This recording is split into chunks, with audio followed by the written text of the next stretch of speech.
Shalom. Kurang semangat shalom. Haleluya, ini baru ibadah anak muda. Oke, hari ini kesempatan di Sabtu keempat ya. Karena Sabtu depan kita akan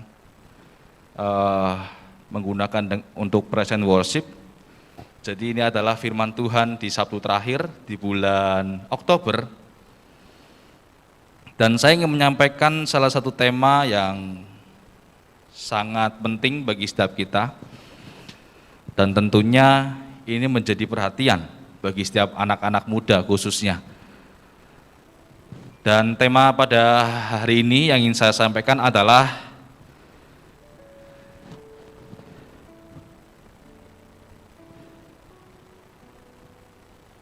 sebentar.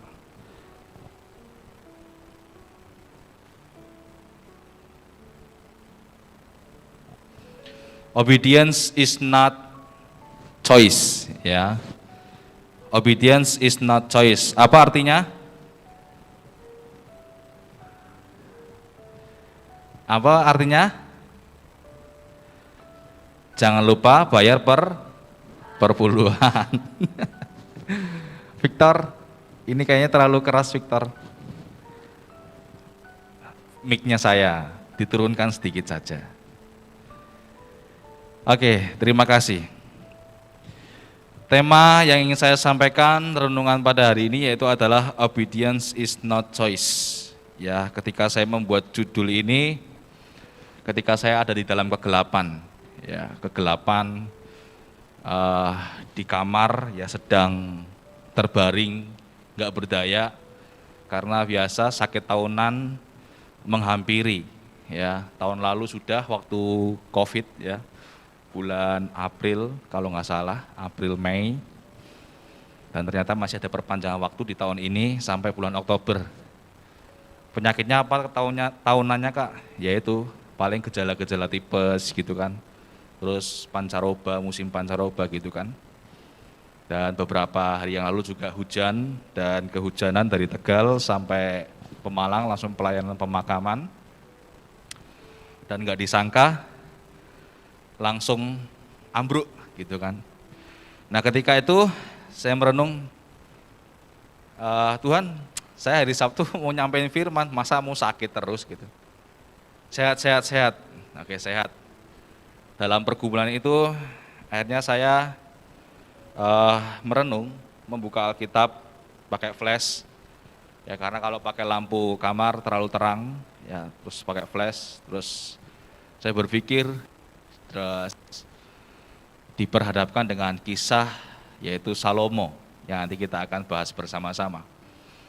Nah ketika itu kenapa akhirnya terciptalah sebuah tema obedience is not choice, ya, bahwa ketaatan itu bukan pilihan. Kenapa kok ketaatan itu bukan pilihan? Gini teman-teman, ketika hidup memang hidup ini ada sebuah pilihan. Yang setuju katakan amin. Hidup ini memang sebuah pilihan. Dari sejak bangun pagi kita diperhadapkan dengan sebuah pilihan. Ya. Bangun pagi kita diperhadapkan dengan pilihan. Kita mau buka Alkitab atau buka HP. Bangun pagi kita diperhadapkan dengan pilihan. Mau langsung bangun membangun keintiman sama Tuhan atau tidur lagi. Di pagi hari kita diperhadapkan kita mau sarapan atau tidak. Ya, setiap hari kita diperhadapkan dengan pilihan. Ya, mau langsung bangun atau berbaring sebentar lagi. Kan barangkali ada teman-teman, ada mungkin ya nggak langsung bangun, tetapi ayo bangun sekolah, ntar dulu. Itu pilihan enggak? Pilihan. Ada yang, ayo bangun, siap mah. Waduh, bangun ya, ketemu teman-teman di sekolah, apalagi udah mulai PTM nih. Ya kan? Terus mau berdoa atau buka handphone, itu pilihan kita, ya. Mau langsung mandi atau sarapan dulu, pilihan. Ya. begitu sepanjang hari. Kita mau ke sekolah naik sepeda motor atau diantar, itu pilihan juga. Begitu terus kita diperhadapkan dengan pilihan-pilihan yang ada di dalam kehidupan kita. Namun berbicara mengenai ketaatan bukanlah berbicara soal pilihan. Ketaatan bukanlah pilihan. Amin. Yang setuju katakan amin. Ketaatan bukanlah pilihan, tetapi keharusan. Amin. Contoh simpelnya seperti ini, ketaatan itu seperti kita bernafas. Kita bernafas itu pilihan atau enggak? Pilihan?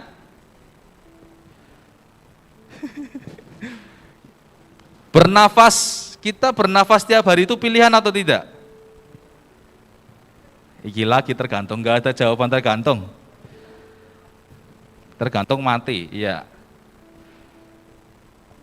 Kita bernafas pilihan atau tidak? Yang pilihan, angkat tangan. Yang enggak pilihan, angkat tangan.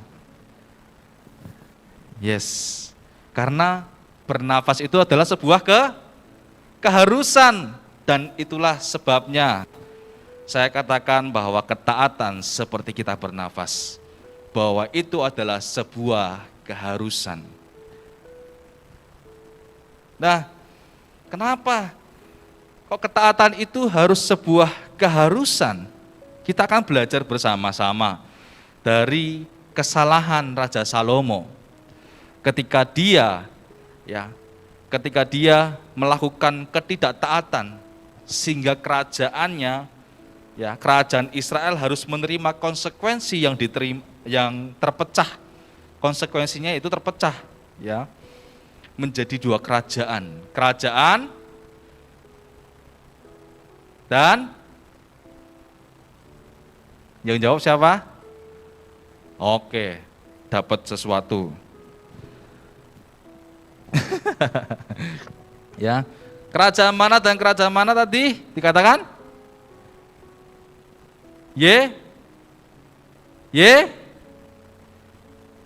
Sekolah minggu, halo. Yehuda dan Israel. Nah, ya kita akan belajar bersama-sama dari kisah Salomo ini, 1 Raja-Raja 11. Percayalah ini tidak sampai berjam. Karena masih sedikit sempoyongan ini ya. 1 Raja-Raja 11 ayat 1 sampai yang kedua saja.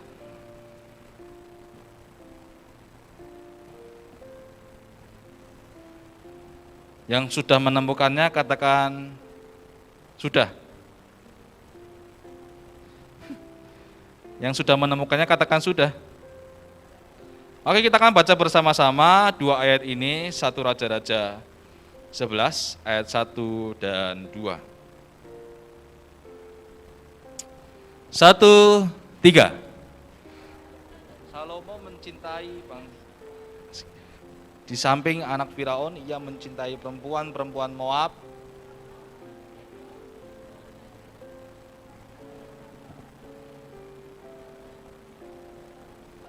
Janganlah kamu sebab hati Salomo telah dengan cinta. Luar biasa. Ayat di atas menjelaskan bahwa Salomo melakukan kesalahan dengan dia tidak taat perintah Tuhan.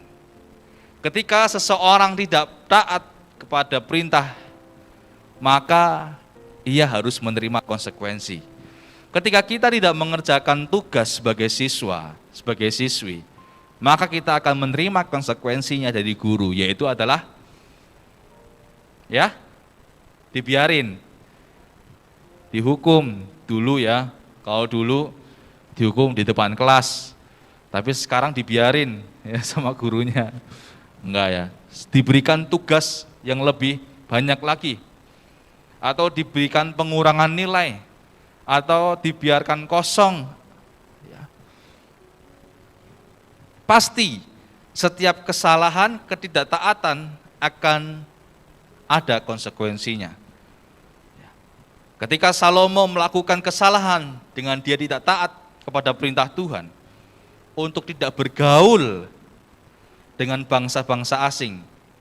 Di situ dikatakan bahwa bangsa-bangsa itu akan mencondongkan bangsa Israel kepada penyembahan berhala, Allah-Allah lain, ya, Allah-Allah mereka. Ya, di situ kok dituliskan Allah-Allahnya kecil-kecil, A-nya kecil-kecil, berarti Allah berhala mereka. Ya. Berhalanya siapa? Moab, Amon, Edom, Sidon, dan orang Het tersebut. Ya. Namun bukannya mentaati, Salomo malah mengambil perempuan-perempuan asing itu sebagai istri. Nah teman-teman, ketika apa yang dilakukan oleh Salomo ini salah, pasti harusnya Tuhan tahu enggak kalau Salomo ini salah? Salomo ini tahu enggak kalau Salomo ini salah? Tahu enggak kalau Salomo ini salah? Halo, anak-anak, teman-teman? Halo guys? Shalom? Salomo tahu enggak kalau dia salah? Tahu? Tentu tidak. Kok tidak? Karena Salomo mengetahui, karena waktu itu tidak ada yang namanya nabi. Karena apa? Salomo adalah orang yang sangat berhikmat. Makanya kalau kita teliti sejak lama, teliti lebih lagi, coba di kisah Salomo ini, ya, ketika Salomo ini berkuasa, dia meminta Tuhan berikan aku hikmat. Gak ada nabi. Ya, karena apa? Karena Salomo adalah orang yang berhikmat. Lah ngapain orang berhikmat butuh nabi? Hikmat itu kan juga untuk memperbaiki kesalahan orang, ya, mendidik orang tersebut. Maka dari itu, ketika kita sudah merasa salah dan kita merasa bahwa diri kita itu adalah benar, maka yang salah itu tidak akan terasa salah, tapi itu adalah sesuatu kebenaran yang dianggap dia benar. Makanya ketika dia sudah melanggar kesalahan itu, dia nggak merasa bahwa dia salah. Karena Tuhan yakin bahwa dia adalah orang yang berhikmat. Tetapi orang yang berhikmat pun dia tidak tahu bahwa dia masih dalam kesalahan. Teman-teman, ini adalah sebuah pilihan. Ini yang dinamakan sebuah pilihan. Tetapi kita mau taat atau tidak, itu tergantung kita semuanya. Tapi dari hal ini kita dianjurkan untuk bahwa ketaatan itu adalah sebuah keharusan, bukan sebuah pilihan lagi.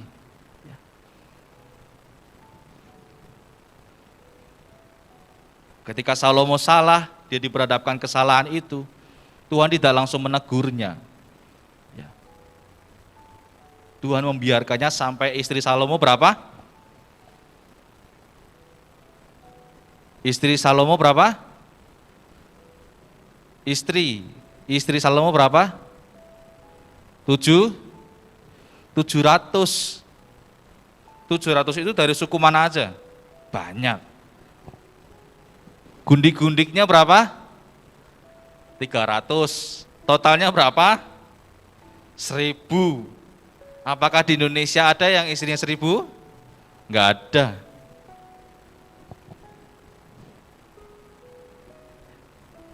Kenapa kok Salomo ini beristri 1000? Padahal dia orang yang penuh hikmat, orang yang paling berhikmat pada saat itu, pada zaman itu. Karena pada saat itu Salomo tidak taat kepada perintah Tuhan. Di situ dikatakan bahwa janganlah kamu bergaul dengan mereka dan mereka pun jangan bergaul dengan kamu. Sebab sesungguhnya mereka akan mencondongkan hatimu kepada Allah-Allah mereka.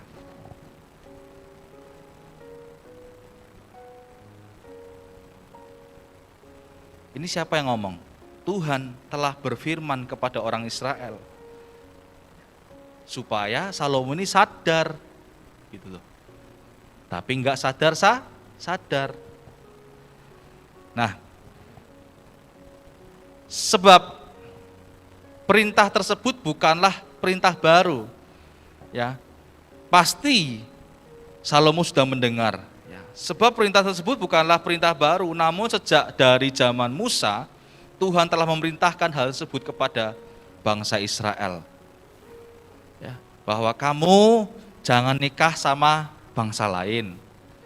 Kamu jangan nikah sama bangsa bukan Israel. Ya. Dengan demikian maka kita tahu bahwa Salomo ini memilih untuk tidak taat. Sekalipun sesungguhnya ketaatan adalah sesuatu yang wajib dimiliki oleh manusia terhadap Tuhan. Ya enggak?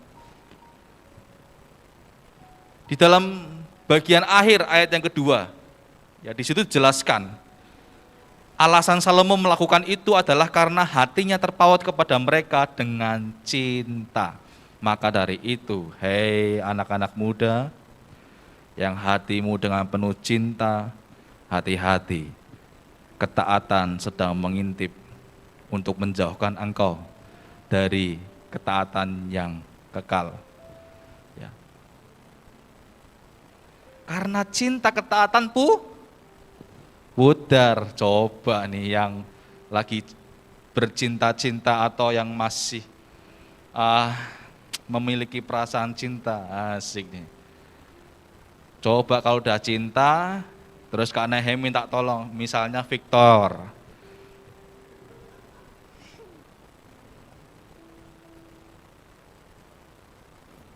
Copot aja deh ya.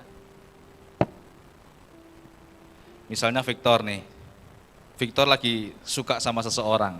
Wih, seorang cowok apa cewek? Cewek pastinya lah. Cewek ya Tor? Aman Tor? Ketika Victor suka sama seorang cewek, idi, kasmarannya nih, idi, aduh, sebulan berjalan mulus, iya kak. Onehem telepon, Onehem, di skip.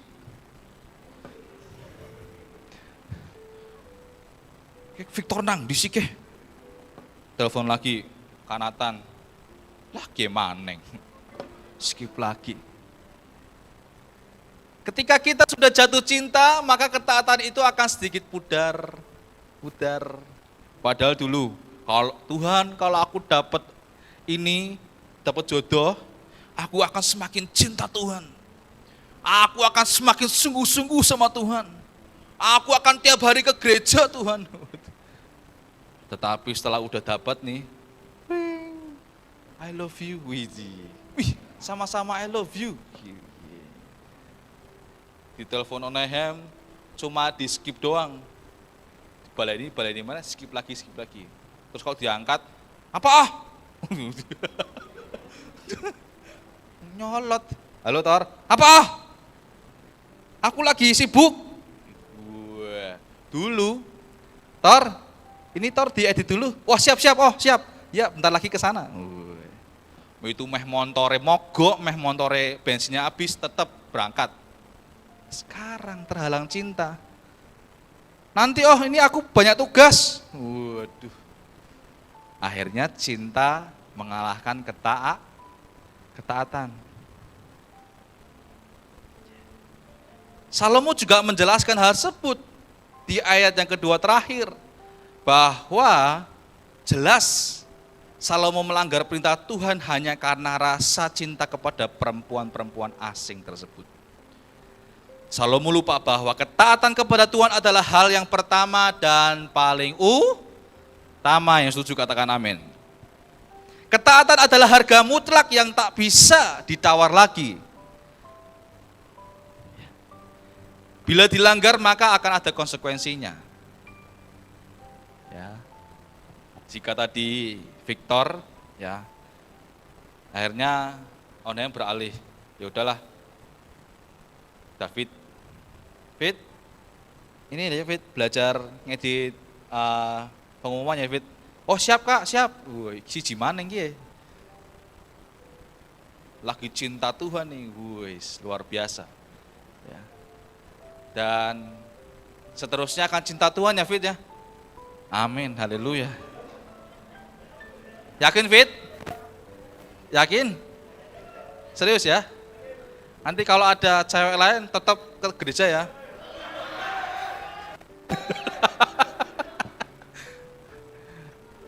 Iya dong. Ketaatan harus harga mutlak, ya nggak Fit? Amin? Amin. Oke, dipegang nih, dengar sama Kanehem nih, ya. Ya. Bila dilanggar ada konsekuensinya ketika Victor datang. Loh, kok yang ngedit kamu, Fit? Kan aku koordinatornya. Iya. Salahnya kamu meninggalkan pelayanan demi perempuan lain, asik. Akhirnya aku koordinatornya, asik. Konsekuensinya apa?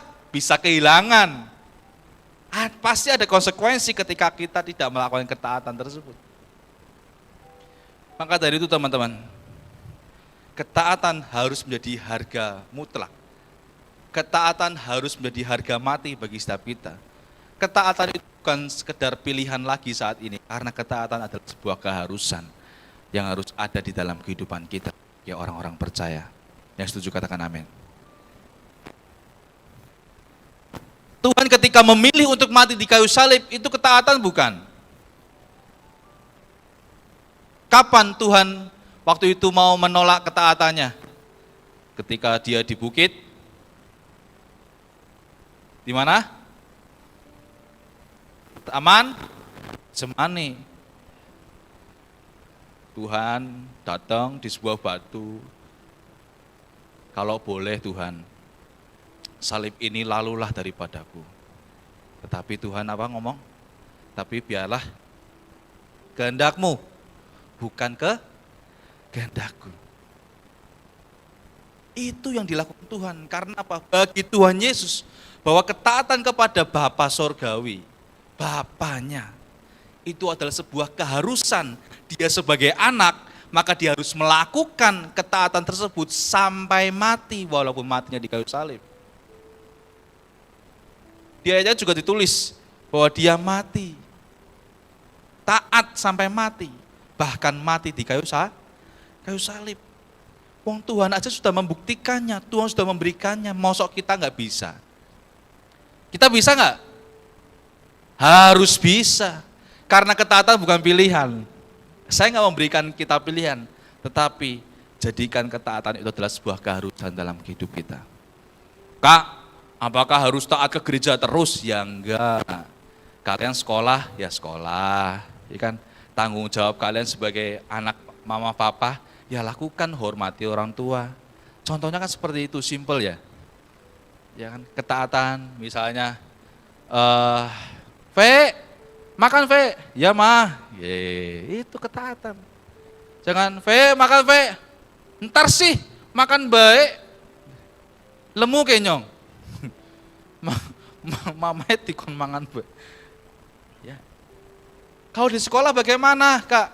Ya kita patuh sama guru, mengerjakan tugas gitu. Dikerjakan biar dapat nih nilai. Kalian sekolah kan juga bukan bikin jengkel Bapak Ibu guru. Kan? Iya. Oleh karena itulah Tuhan mengaruniakan anugerah manusiawi kepada manusia, yaitu bernama free will. Kita diberikan kehendak bebas, bukan untuk memilih ya, tetapi mau enggak kita taat.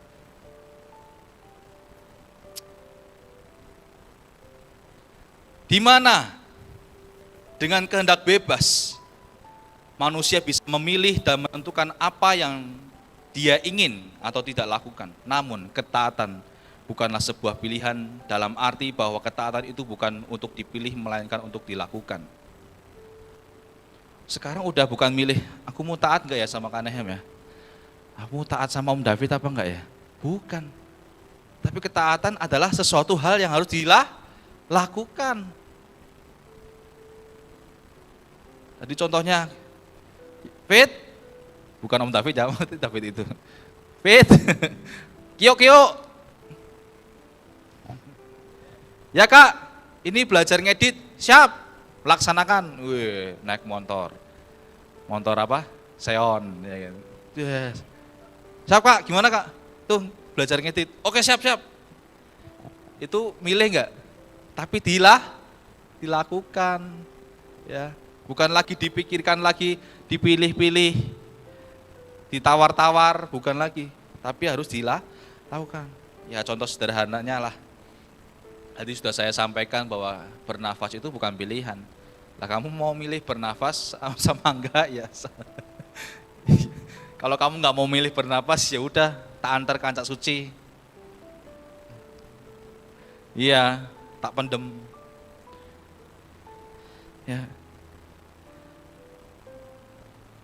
Demikian juga makan dan minum. Ya. Bisa saja kita memilih tidak makan atau minum, tetapi tentunya akan ada resiko, ngelih, dehidrasi kalau kita nggak makan nggak minum, itu kan. Maka dari itu ketaatan akan perintah Tuhan, inilah yang harus sering.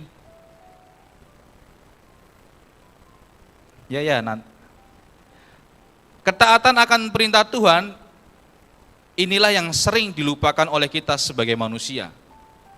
Ya, manusia merasa bahwa ketaatan adalah sebuah pilihan di mana kita bisa saja memilih untuk tidak taat. Pemikiran seperti inilah yang sering membuat manusia jatuh ke dalam ketidaktaatan akan perintah Tuhan. Teman-teman, kita belajar ketaatan di bulan Oktober, yang mentaati perintahnya. Dan inilah saatnya kita belajar benar-benar banyak kesempatan kita gunakan untuk kita belajar taat sama Tuhan, taat sama pemimpin, taat sama orang tua, taat sama Bapak Ibu guru. Ketika ketaatan kita lakukan, maka ada sesuatu yang akan kita dapatkan. Tetapi bukan sesuatu yang akan kita dapatkanlah yang kita fokuskan, tapi belajar ketaatan, belajar mentaati yang harus kita fokuskan. Karena mentaati atau taat itu adalah bukan hal yang mudah. Tentunya kita memiliki kehendak untuk taat. Belajarnya harus sampai diteken-teken dulu. Ya. Kalau enggak, sopo kowe ngon-ngon aku, umurku luwih tua daripada kowe. Ya kan? Siapa lo? Ya kan? Nyuruh-nyuruh saya, kamu SMP, saya SMA. Ya. Tetapi ketaatan itu bukan bicara tentang umur, tentang SMP SMA, udah kerja atau belum, udah punya penghasilan atau belum. Tetapi ketaatan itu berbicara tentang otoritas. Ya. Bahwa kita harus taat. Ya. Setelah terkena akibat dari ketidaktaatan, baru kita tersadar meminta ampun. Kadang-kala kita diperhadapkan dengan hal-hal seperti itu. Baru saat konsekuensi yang ketidaktaatan itu kita terima, baru kita ngomong sama Tuhan, Tuhan ampuni aku nggak taat sama Tuhan. Ampuni Tuhan. Tuhan ngampuni nggak? Tuhan ngampuni nggak? Ngampuni. Tetapi tinggal respon kita mau mempermainkan pengampunan Tuhan atau tidak. Ya. Pengampunan Tuhan itu nggak bisa dipermainkan ya teman-teman ya. Ketika kita sadar bahwa kita melakukan sesuatu hal yang salah, kita baru minta maaf sama Tuhan. Tapi saat Tuhan sudah memberikan pengampunan, kadangkala kita tidak tahu terima kasih sama Tuhan. Kita nggak taat lagi sama Tuhan. Itulah naturnya manusia seperti itu. Tetapi kita bisa sebagai orang-orang percaya. Wong Tuhan Yesus sudah bisa, kenapa kita enggak gitu kan? Itu pun bila sadar. kalau teman-teman semuanya sadar kalau itu kita salah, gitu kan. Dan puji Tuhan kalau kita sadar dan bertobat. Tetapi jika responnya kita menyalahkan Tuhan, malah menyalahkan Tuhan, wong kamu nggak taat sama Tuhan malah menyalahkan Tuhan. Lah bagaimana? Gitu kan? Maka dari itu teman-teman, ketidaktaatan yang terjadi pada hidup kita lalu bagaimana? Ya, tentu akan menjadi sesuatu hal yang tidak baik dalam kehidupan kita. Maka dari itu, marilah kita menyadari bahwa ketaatan bukan untuk dipilih, namun untuk dikerjakan dan dilakukan. Bila ketaatan bisa berkata, aku bukan pilihan. Kalau ketaatan bisa berkata, dia akan berkata, aku bukan pilihan teman-teman, aku bukan pilihan guys, tetapi aku adalah sesuatu yang harus dilakukan, sesuatu yang harus dikerjakan. Maka dari itu, kita belajar dari Salomo, ya, bagaimana dia memerintah dengan hikmatnya yang luar biasa, ya, kekayaannya nggak ada yang menandingi. Mark Zuckerberg, ngomongnya angel ya, ya pokoknya yang mempunyai Facebook gitu kan, itu aja belum bisa menyaingi kekayaannya Salomo. Tetapi kita belajar dari kesalahannya. Dari kesalahan Salomo kita bukan hibah-hibahin atau menjelek-jelekan. Tapi dari belajar kesalahan kita mengoreksi. Ya, oh ini toh, dari hal ini toh kita harus belajar. Dari hal itulah teman-teman, maka bahwa ketaatan bukan sebuah pilihan, tapi adalah sesuatu hal yang harus kita kerjakan dan kita lakukan. Amin. Untuk firman Tuhan, mari kita bangkit berdiri.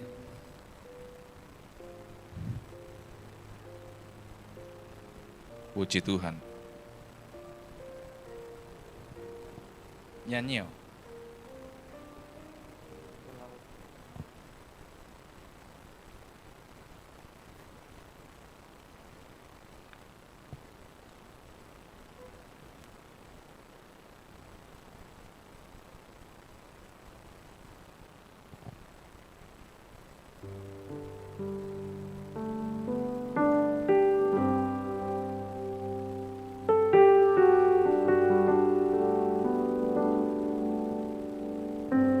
Yuk kita bangkit berdiri.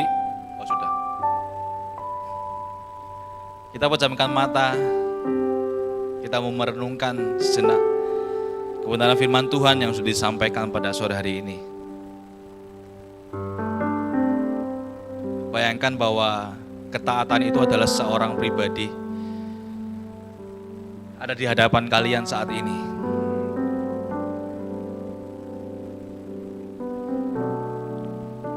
Dan dia berkata bahwa, apakah kamu sudah taat?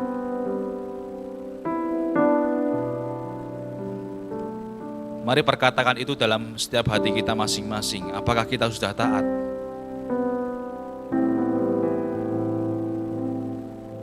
Apakah kita sudah siap saat Tuhan datang di hadapan kita? Jadi saya katakan bahwa jika ketaatan itu adalah seorang pribadi, maka dia akan berkata kepada setiap kalian bahwa aku bukan pilihan. Tetapi ketaatan itu harus dilakukan dan harus dikerjakan. Bukan lagi sekedar diperkatakan, bukan sekedar lagi dipilah-pilih, ditawar, tapi mulai saat hari inilah kita mau mengambil komitmen bahwa ketaatan itu adalah sebuah keharusan yang harus kita lakukan. Karena Tuhan sudah juga memberikan teladan 2000 tahun yang lalu bagaimana karya penebusan Tuhan di kayu salib menandakan bahwa begitu besar kasih Tuhan, ketaatannya Tuhan Yesus kepada Bapa yang memerintahkan untuk menyelamatkan banyak orang. demikianlah hidup kita. Jika Tuhan Yesus memberikan contoh teladan hidupnya di dalam Alkitab, kita juga bisa meniru, kita bisa meneladani teladan Tuhan Yesus Kristus yang sudah tercatat di Alkitab. Mari teman-teman, secara sederhana kita mau belajar bersama-sama dari ketaatan. Biarlah ketaatan ini juga menuntun kita kepada kasih Tuhan yang begitu besar, yang tak ternilai harganya.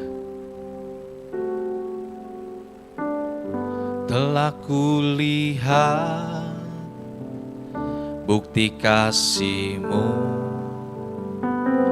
Kau menderita gantikanku. Dengan darah-Mu Kau selamatkanku, kini ku hidup menyenangkan-Mu. Telah kulihat bukti kasih-Mu, Kau menderita gantikanku. Dengan darah-Mu Kau selamatkanku, kini ku hidup menyenangkan-Mu. Terlalu besar kasih-Mu Bapa, pengorbanan yang Kau berikan bagiku. Terlalu mahal darah-Mu Yesus, tercurah untuk menebus hidupku. Teman-teman semuanya, nyanyikan lagu ini dengan kerinduan hatimu saat ini. Katakan bersama-sama. Ungkapkan lebih keras lagi.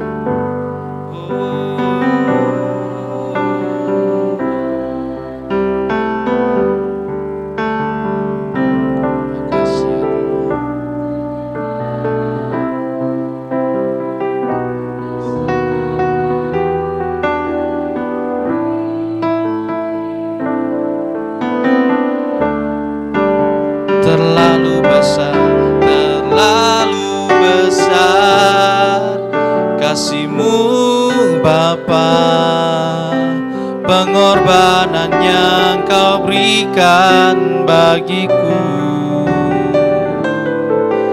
Terlalu mahal darah-Mu Yesus, tercurah untuk menebus hidupku.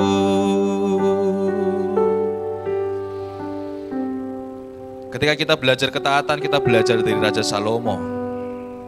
Tuhan mengatakan bahwa jangan kita bergaul kepada bangsa lain. Karena ketika kita tidak taat, maka ada konsekuensi yang harus kita terima. Ketika Raja Salomo tidak taat, maka kerajaan Israel terpecah. Kerajaan Israel terpecah menjadi dua. Itu karena konsekuensi akibat ketidaktaatan.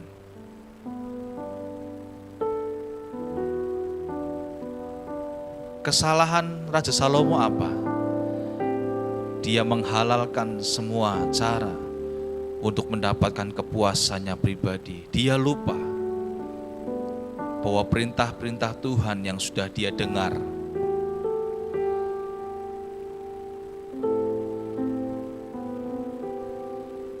Maka dari itu teman-teman semuanya, saya katakan dari sini, mari saat ini kita belajar. Orang belajar itu butuh proses. Ketika kita menjadi orang yang mau taat kepada orang tua, taat kepada otoritas, taat kepada perintah-perintah Tuhan, maka kita juga akan belajar. Kita akan berproses dalam pembelajaran tersebut. Di dunia ini kita juga belajar dari TK, SD, SMP, SMA, universitas, sampai kita benar-benar mengerti dan akhirnya kita menjadi orang yang sukses. Itu semuanya butuh proses, tidak ada yang mudah. Maka dari itu, yuk, ketaatan itu bisa kita capai. Ketaatan itu bisa kita raih ketika kita mau belajar sama-sama.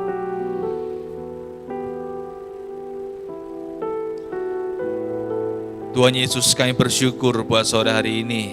Kami sudah diingatkan kembali dengan ketaatan melalui kesalahan dari Raja Salomo. Biarlah dari kesalahan Raja Salomo kami boleh belajar, Tuhan, untuk kami boleh lebih lagi untuk belajar taat kepada Tuhan. Seperti Tuhan Yesus sudah teladankan 2000 tahun yang lalu ketika Tuhan taat kepada Bapa, turun ke dunia, menyelamatkan banyak orang, menebus dosa manusia. Biarlah Tuhan ajari kami semua sebagai anak-anak-Mu, untuk kami boleh memiliki ketaatan yang sempurna seperti Bapa, ketaatan yang sempurna seperti Tuhan Yesus Kristus. Dan ajari kami ya Roh Kudus, untuk terus taat, setia sampai akhir. Biarlah Tuhan mendapati hati-hati kami menjadi hati yang taat.